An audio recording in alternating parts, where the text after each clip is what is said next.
Hello PANcasters and welcome back. Today we have Daniel to talk to us about the customer service team and the support they provide. Welcome Daniel, can you tell us a bit about yourself? Hi, John, and everyone listening to this PANcast.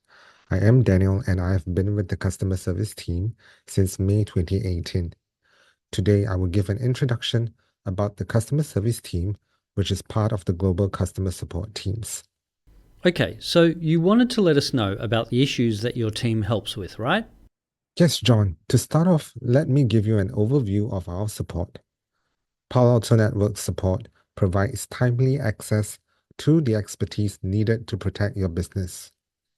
Digital resources such as Knowledge Base, Live Community, Beacon, Tech Docs, and other self-service tools are available 24/7 all year round. For customers with valid support entitlements, the global customer support teams, which composed of technical support, customer service, and hardware services, provide around-the-clock web or phone support. As part of the customer service team, the team that I'm in, we assist with non-technical administrative cases, which we will discuss in this episode of PANCast. So what kind of issues should we engage the customer service team for? There are actually many issues that can be classified as non-technical, but I am only going to talk about the two most common non-technical issues. The first type is about personal user account login issues, such as request for membership access to the customer support portal. Let me give you a scenario. A new customer has registered a user account for himself, but he still gets an error when he tries to log into the CSP. This is usually due to a pending membership request that is required to be approved by an existing member in the portal. This is when my team comes into place to check if there is an existing member who can help to approve this new customer's membership, or if the existing member has already left the organization and there is another member who can assist, we will then guide the customer to reach out to the remaining members. Another user account login issue, which is password resets, MFA reset, and email address changes, well, this is pretty straightforward. This is when the customer forgot their credentials or changed his handset or simply wants to change to another authentication method. We will reset for them upon request. Now, moving on to the second most common type of issue, which is licensing issue, and this may affect the firewall production. For example, product registration and license activation. Let me give you a scenario. Customer has this brand new device on hand and does not know how to start. This is when we can provide a step-by-step guide on how to register a support portal user account.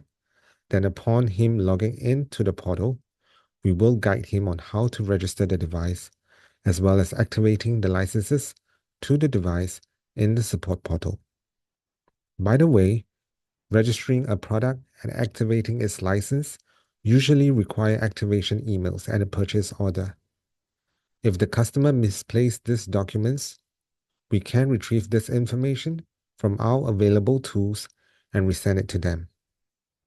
Now, after activating the licenses, if the customer sees that the license expiration date on their firewalls differs from the support coverage period in their order, they can seek our help to correct this.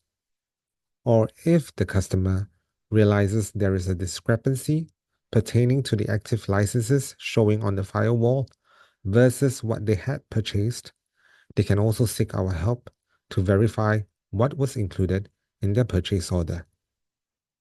Another licensing issue is the product and license transfers.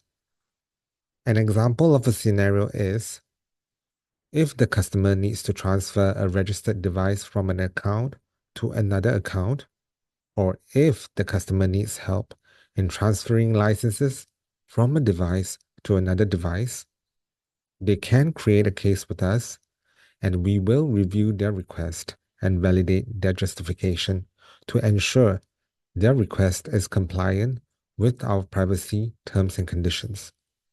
Looks like your team can help on a range of non-technical issues. So how can customers get help from your team? Yes, I will now briefly talk about how to open a case. Web cases may be created by authorized users from the customer support portal or through live community for technical and non-technical issues. These options are available to customers with Platinum, Premium, or Standard support. Customers with partner-enabled Premium support will contact their authorized support center. To create a support case, customers with a support portal user account can log into the portal and at the main page, click on Create a Case or the Get Help button. Select Admin in the Type field when creating a web case or when prompted by the automated phone system. Please note that for product login administration issues, select Tech Support in the Type field. For customers who want their problems solved promptly and feel that searching for the answer themselves is quicker than contacting support, there will be prompts on suggested knowledge base articles throughout the case creation process based on the case subject and description. The link to our support portal will be provided at the end of the transcript. Okay, so let's say I've got a full outage because all of my licenses have expired. What should I do? Well, there are two scenarios that come to mind. First, expired license showing on the firewall but not in the customer support portal.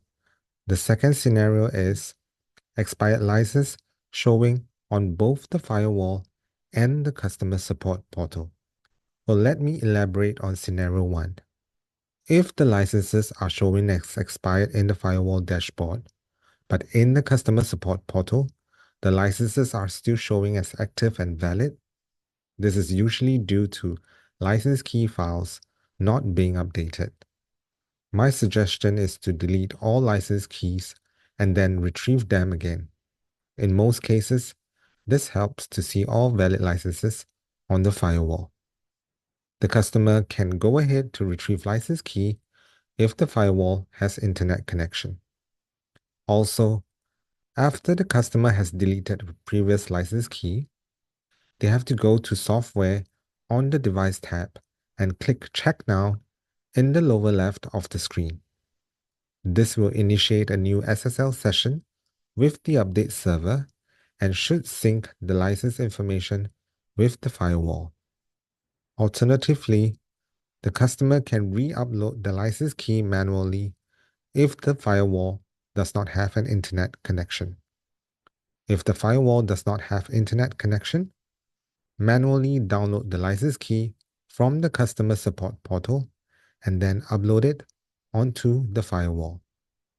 Moving on to the second scenario, if the licenses are also showing as expired in the customer support portal, then the above methods do not apply.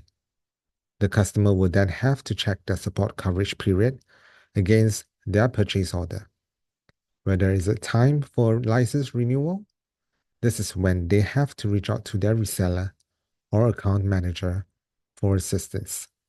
Good to know we can help customers through these scenarios, but what if a customer can't even open a case? How can we help them? If you are experiencing network outage, create a web case through the customer support portal. Set the severity as critical. If you like to speak with the case owner, contact support and enter the case number in the automated system. If you are unable to create a login or access the support cases section in the customer support portal, you then can create a case through the login assistance link, which is accessible to everyone who has no support portal membership. If you are unable to locate the product serial number, select the option to have customer service submit the technical case. Customer service will then investigate and resolve the issue with the serial number. Please note that new cases are not accepted via email. But once a case is created, email may be used to view and reply to case updates. Great, Daniel. So, can you summarize in a few key takeaways? To sum up, the customer support team handles administrative issues pertaining to license and the support portal. There are a few ways to reach out to us for help. They are phone support, create a case via the support portal, and if the customer cannot log into the portal, fret not, we have a login assistance form for them to fill in their concerns. Without having to log in, a case will be created and routed to us. For customers who prefer to have their queries resolved at any time of the day, I wish to remind again that we have an extensive knowledge base that comprises of thousands of updated articles and technical knowledge contributed by our technical experts. Simply input the keywords of your query into the search bar located at the top right of the customer support portal's main page. Our intelligent search engine will provide you with articles and answers to your questions. In our knowledge base, we also have reader-friendly articles that address some of the most common admin issues that I have mentioned earlier, such as how to create your customer support portal user account, how to manage users in your account. Well, this is usually for super users when they want to edit membership user roles for existing account members. And also how to register a Palo Alto Networks device and how to activate its licenses, how to reset your password and multi-factor authentication if you forget your credentials or have a change of handset. Basically, the turnaround time to resolve your query will definitely be reduced if you choose the self-help method by utilizing our knowledge-based search engine. Thank you, Daniel. Thank you, John. With that, I have come to the end of my first ever PANCast. Please feel free to let me know if you have any questions or create a case and just say hi. Nah, I'm just kidding. Please do not do that. Otherwise, it will hinder other customers from getting urgent support from us. Haha, thanks again, Daniel. Pancasters, as always, the transcript can be found at live.paloaltonetworks.com. Until next time.